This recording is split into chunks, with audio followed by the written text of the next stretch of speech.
वरून शांत, मात्र शिखर गाठल्यावर थांबू हा निर्णय घेऊन कार्य करणारी या महिन्यातली रास म्हणजे वृश्चिक रास होय.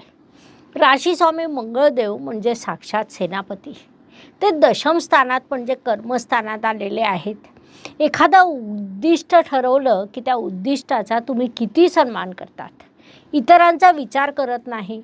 तुमचं कार्य सातत्याने सुरू राहतं. भाग्य व शुभसंकेत या दृष्टीने विचार केला असता वृश्चिक जातकांसाठी या महिन्यात अनेक शुभसंकेत निर्माण झालेले आहेत.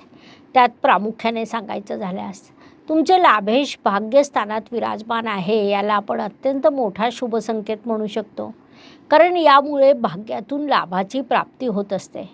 तसंच चतुर्थेश पंचमात गेल्यामुळे आणि भाग्येश कर्मात गेल्यामुळे केंद्र त्रिकोण राजयोग निर्माण झालेला आहे, जो अत्यंत लाभदायक ठरतो. याशिवाय अनेक ग्रह एकमेकांसोबत नवपंचम योग आणि लाभयोग करीत आहे. गोचरने निर्माण होणारे हे शुभयोग तुम्हाला अनेक ठिकाणी छुप यश देतात, संघर्षात यश देतात. अनपेक्षितपणे तुमची कार्य पूर्ण होतात. तुमच्या मूळ पत्रिकेत एखादी शुभ गोष्ट घडेल असं जेव्हा पत्रिका दाखवत असते आणि गोचरने जेव्हा ग्रहांची अशी बैठक बसते, तेव्हा ती घटना घडून येताना दिसते.